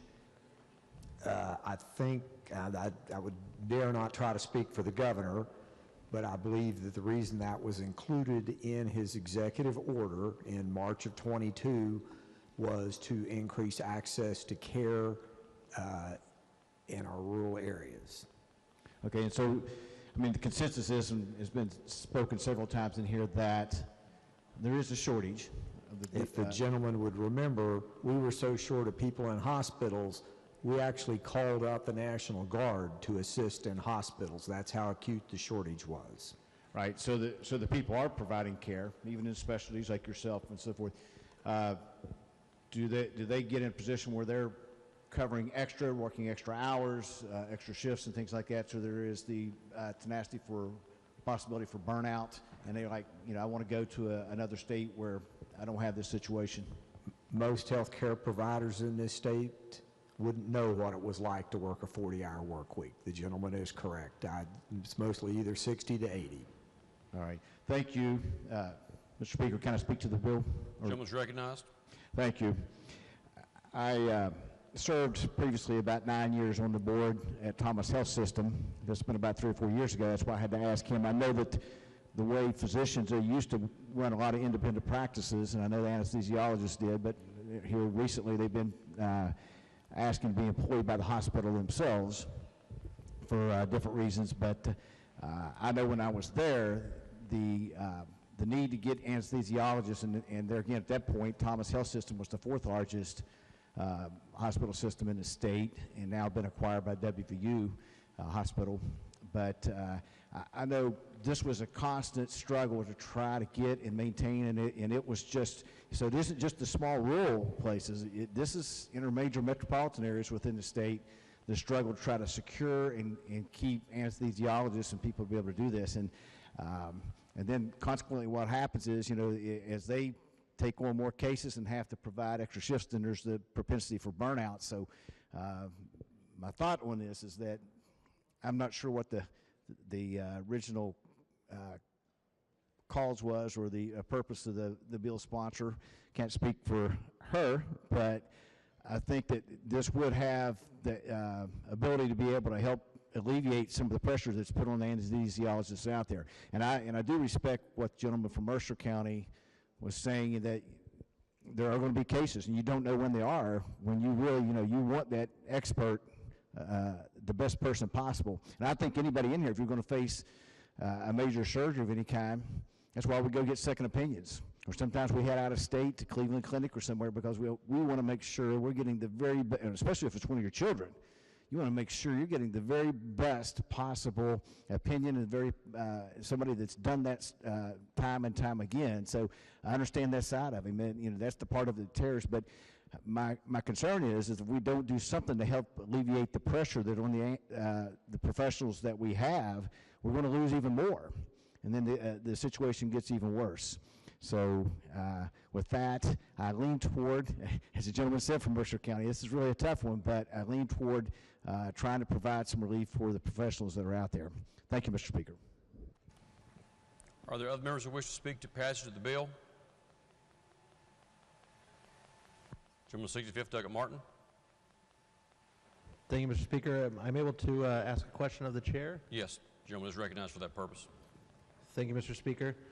I was wondering, the green map here, have any of the states that were green, have they turned to this gray, or all the gray states have turned green? Does that make sense to you, the question? Do you know that answer? I'm not sure what you're saying, and I don't know if I know the answer. I just know that those states The currently... green ones have adopted what we're trying to get done today, correct? The green states allow the CRNAs to practice to their full scope. Their laws don't limit them. Okay, so have any states that have that now, have they gone and reduced that? Have they restricted that any? I'm not sure what's pending in legislation across the nation right now, but I could find that out for you if you wanted me to. Okay, thank you. Okay. Gentleman 14, Douglas Falcons recognized. Thank you, Mr. Speaker. Would the chair lady yield to a question? Yes.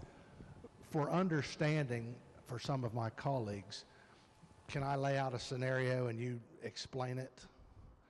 I'll do my best. Okay. If my daughter is involved in a car accident, she goes into the ER, and right up my alley. I'm there. I'm with you. And there isn't an anesthesiologist.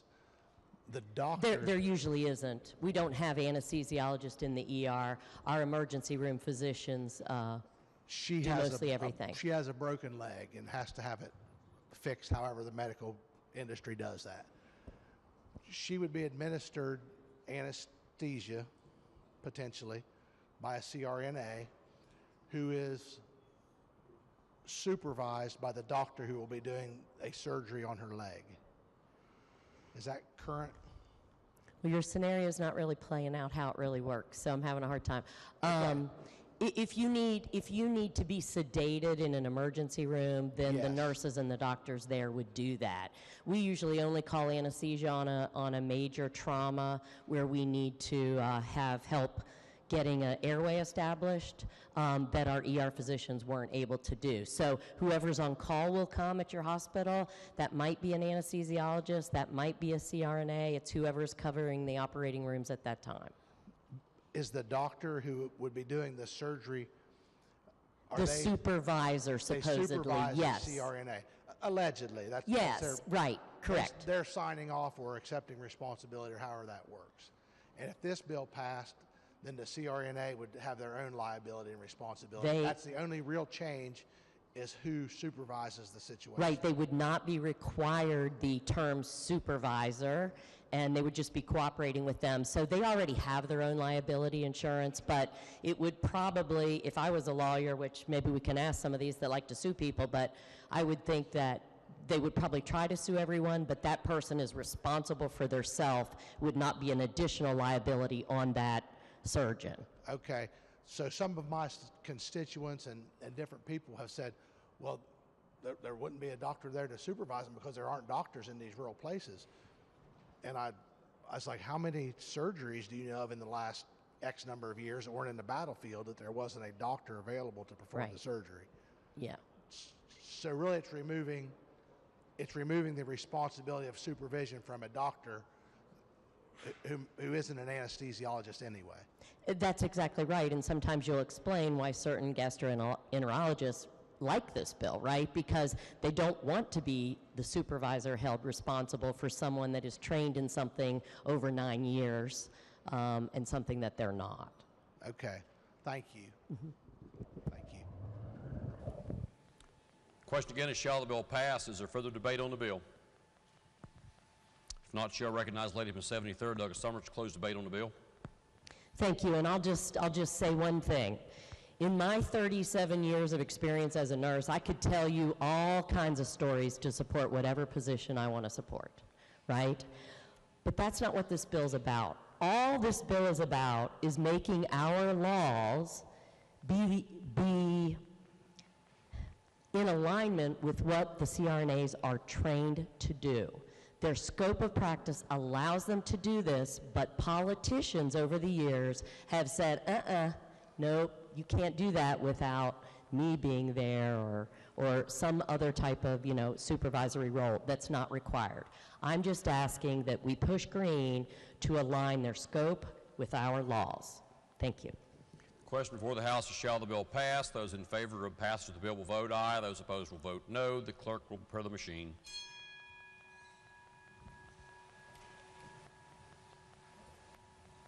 Has every member voted? If so, the clerk will close the machine and ascertain the result on this question. There are 77 ayes, 21 nays, and 2 members absent.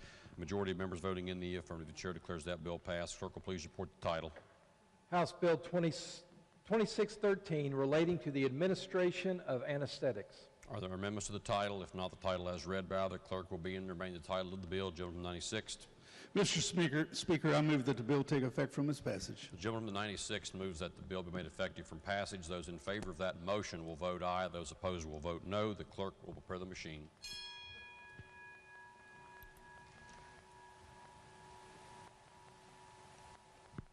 Has every member voted? If so, the clerk will close the machine and ascertain the result. On that question, there are 92 ayes, 6 nays, and 2 members absent. 2/3 of members voting in the affirmative. The chair declares that bill effective from passage. The clerk will please communicate the action of the House to the Senate. Next bill on third reading. Committee substitute for House Bill 2870, correcting a reference relating to siting certificates for certain electric generating facilities. Are there objections to having the bill explained in lieu of having it read?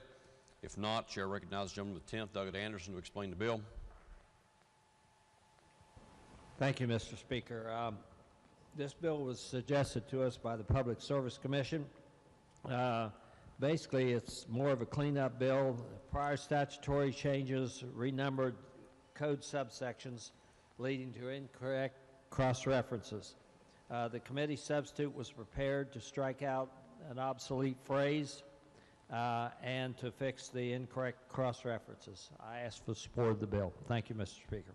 Question before the House is, shall the bill pass? Is there debate on the bill? If not, those in favor of passage will vote aye. Those opposed will vote no. The clerk will prepare the machine.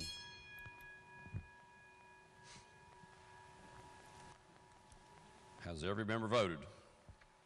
If so, the clerk will close the machine and ascertain the result on that question. There are 98 ayes, 1 nay, and 1 member absent. A majority of members voting in the affirmative. The chair declares that bill passed. The clerk will please report the title.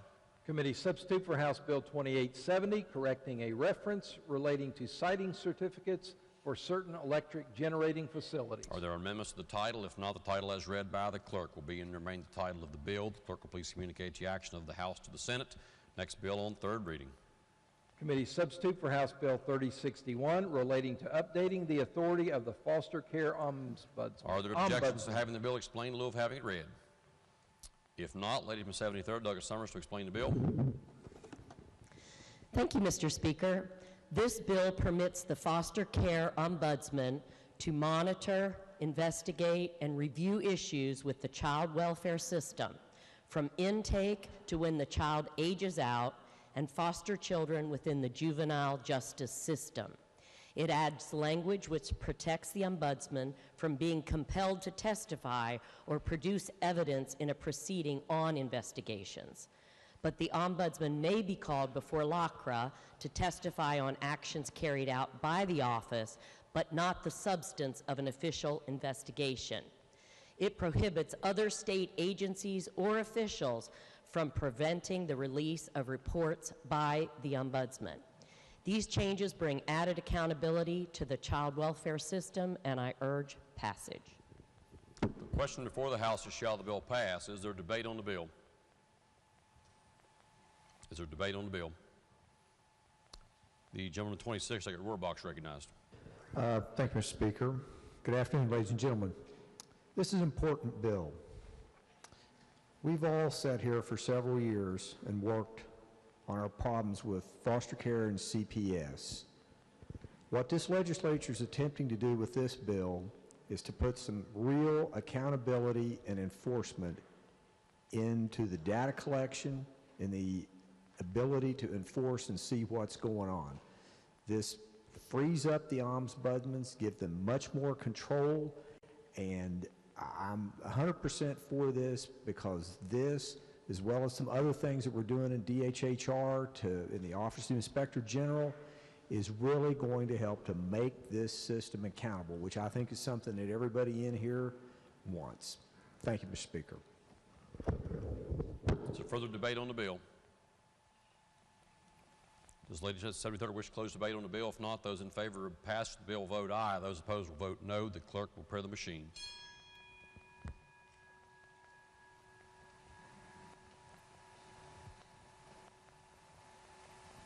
Has every member voted?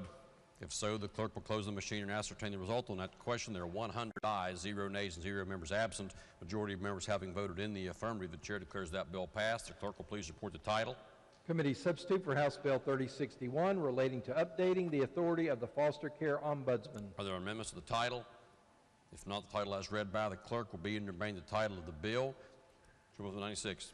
Mr. Speaker, I move that the bill take effect from its passage. Gentleman from the 96th moves that the bill take effect from passage. Those in favor of that motion will vote aye. Those opposed will vote no. The clerk, per the machine.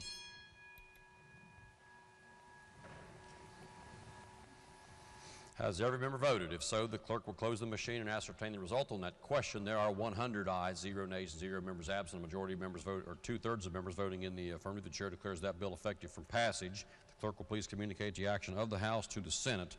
Are there further bills on third reading? If not, bills on second reading. Committee substitute for House Bill 2832, clarifying appropriate and inappropriate duties for school counselors while also providing the definition of a school counselor. Gentleman 96th. Mr. Speaker, I ask unanimous consent that we postpone action 1 day. Are there objections? No objections are heard. The bill will be postponed by 1 day. Are there further bills on second reading? If not, bills on first reading. Committee substitute for House Bill 2004, prevent the use of payment card processing systems for surveillance of Second Amendment activity and discriminatory conduct. Bill will be advanced. Committee substitute for House Bill 2007, prohibiting certain medical practices. The bill will be advanced.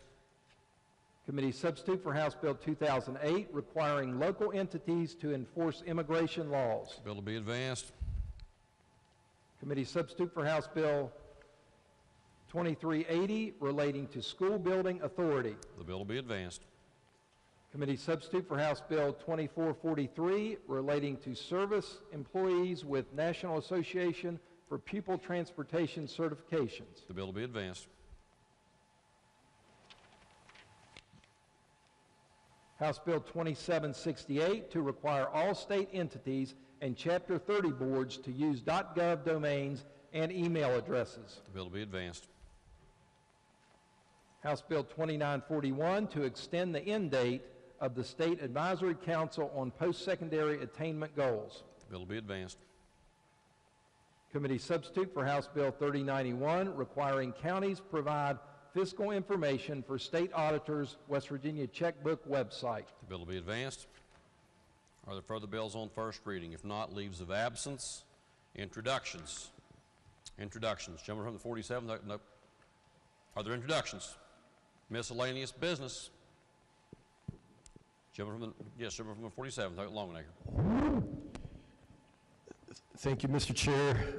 The Committee on Veterans Affairs and Homeland Security will reconvene immediately after this session in GovOrg. Okay, we'll get to announcements in a moment. Are there those seeking recognition? Is there miscellaneous business at this time? Gentlemen for remarks. Open miscellaneous business. Gentleman, 50 seconds recognized. It's my understanding to have your remarks printed in the appendix to the journal that you have to make a motion here on the floor. That's accurate. And I'm making that motion in regard to my comments on House Bill 2526, which is referred to as the governor's tax bill, both on amendment stage and passage. Request will be granted. Miscellaneous business. Okay, if not, gentleman from 96.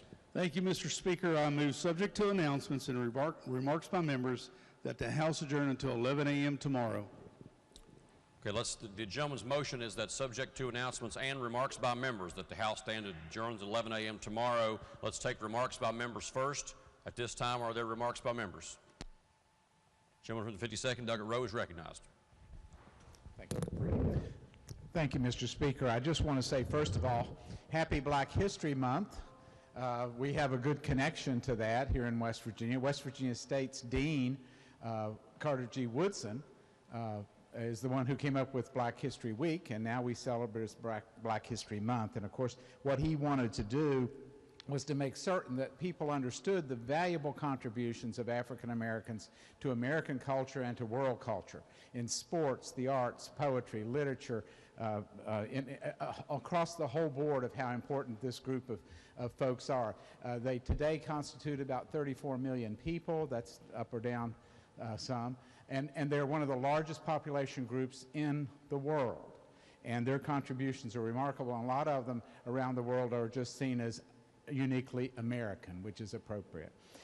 Also, I'd like to tell the members that on Friday, February 3rd, will be the anniversary date of Freedom Day, which was when the West Virginia Legislature voted, first the House, then the Senate, for the abolition of slavery. And you might be sitting there thinking, oh, Mr. Rowe, you need to go back to your history books. West Virginia never was a slave state. Sorry, we were for almost 2 years.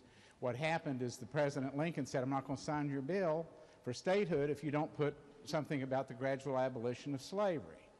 And when we came back, the Willey Amendment was passed, and it provided for the gradual abolition of slavery. Believe it or not, if it had not been repealed by the state legislature, we could have had slavery into World War I. It's frightening, but it's real. And so if people tell you that we were never a slave state, that's not correct.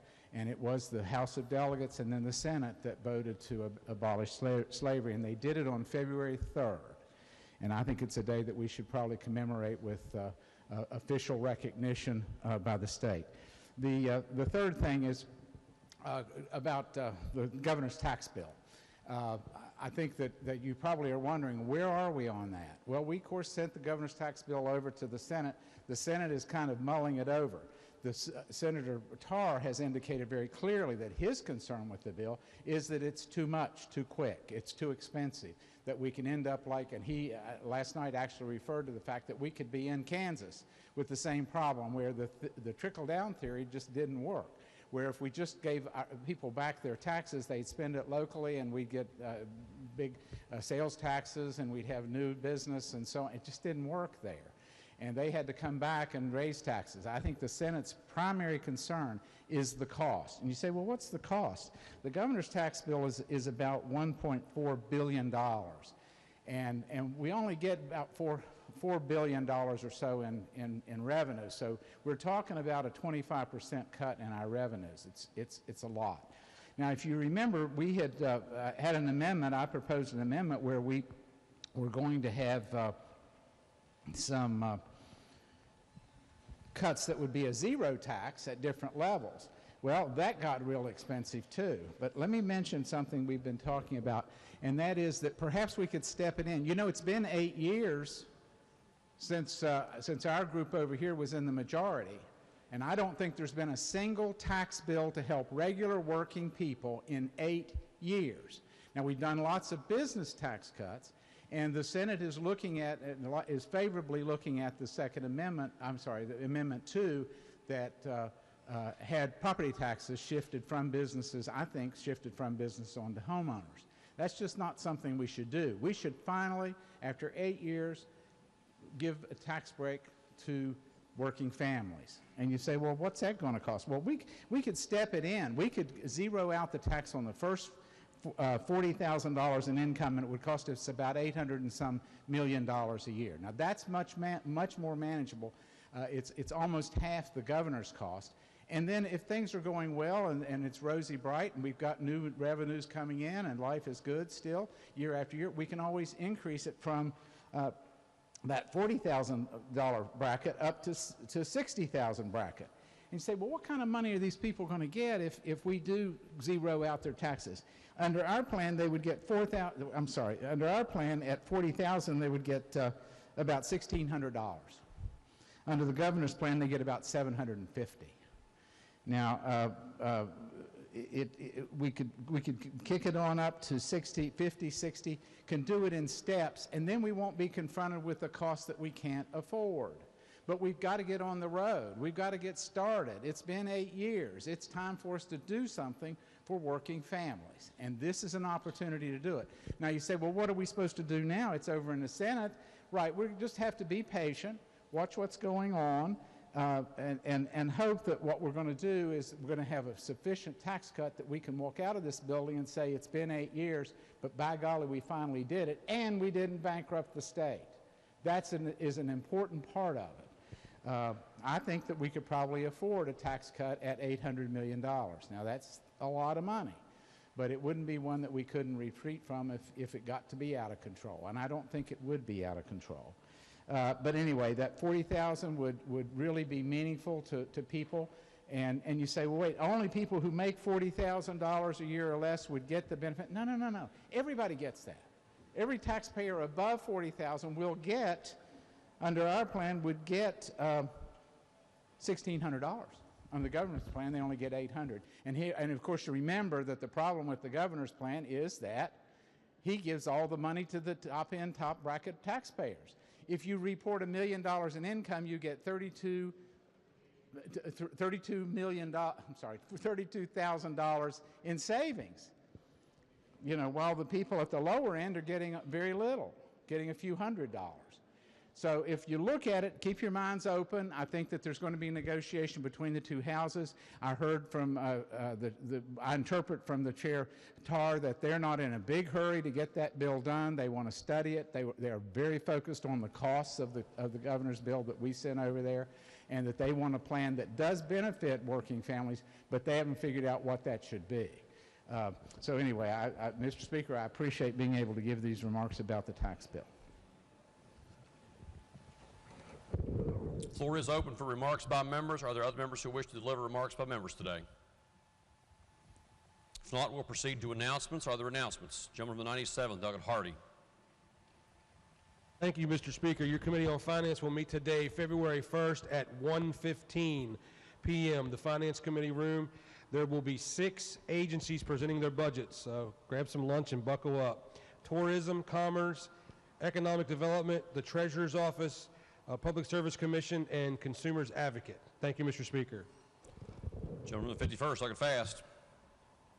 Thank you, Mr. Speaker. First of all, be reminded that the House Judiciary Committee will hold a public hearing on House Bill 2007 prohibiting certain medical practices Thursday, February 2nd, 9 a.m. Those who wish to speak will need to register at 8:30 a.m. Thursday morning. Also, your Committee on Judiciary will meet this afternoon at 1:30 p.m. The Republicans will caucus in the chairman's office at 1:15 p.m. The agenda has been posted. Gentleman to 68th, Doug Phillips. Thank you, Mr. Speaker. Your Committee on Government Organization will meet today at 3 p.m. in the Government Organization Committee room. Republicans will caucus in the chair's office at 2:45. The agenda is posted. Lady from the 49th, Doug Tully. Thank you, Mr. Speaker. Your Committee on Health and Human Resources will meet tomorrow, Thursday, February 2nd at 3 p.m. in the East Wing Committee room. The agenda will be posted, and Republican members will caucus at 2:30 in the chair's office. Please bring your laptops. Thank you. Gentleman from the 43rd, Doug Tony. Thank you, Mr. Speaker. Your Committee on Education will meet today at 2 p.m. in the Education Committee room. The agenda is posted. Also, Republican members will caucus in the chairman's office at 1:15. Thank you. Gentleman from the 6th, Doug Reynolds. Thank you, Mr. Speaker. Your Committee on Workforce Development will meet Thursday at 9 a.m. East Wing Committee room. Republicans will caucus first at 8:45. The agenda will be posted. Thank you. Gentleman from the 21st, Doug Cannon. Thank you, Mr. Speaker. Your Committee on Technology and Infrastructure will meet tomorrow at 1 p.m. in the House Education room. The agenda will be posted. Gentleman from the 99th, Doug Clark. Thank you, Mr. Speaker. Your new Energy Caucus will meet at 1 o'clock in the GovOrg committee room. Lunch is provided. Also, tomorrow, February 2nd at 2 p.m. In the Finance Committee room. Your Committee on Economic Development and Tourism will meet. Thank you. Gentleman from the 2nd, Doug Teslo. Thank you, Mr. Speaker. Your Committee on Energy and Manufacturing will meet tomorrow, February 2nd, Groundhog Day, at 1 p.m. in the Judiciary Meeting Room. We ask members to bring their laptops. Thank you. Gentleman from the 85th, Doug Hott. Thank you, Mr. Speaker. Your Committee on Jails and Prisons will meet Thursday, February the 2nd at 9 a.m. in the Judiciary House Committee room. The agenda will be posted, and remind Republican members that we will caucus at 8:45 in the Judiciary room. Thank you. Lady from the 70th, Douglas Petito. Excuse me. Thank you, Mr. Speaker. Your Committee on Seniors, Children, and Family Issues will meet at 10 o'clock Thursday morning in the House Finance Room. Please bring your computer and the agenda will be posted. Gentleman 23rd, Douglas Worrell.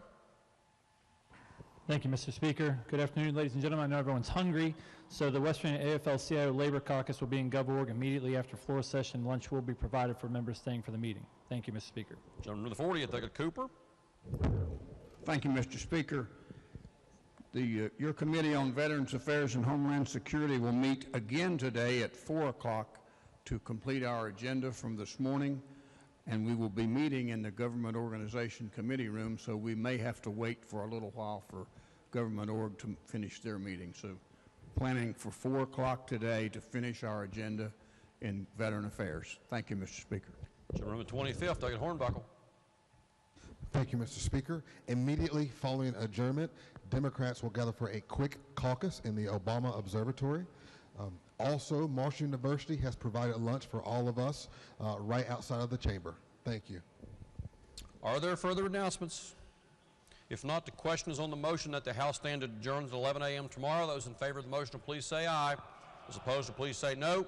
The ayes have it. The motion is adopted. The House is adjourned at 11 o'clock tomorrow.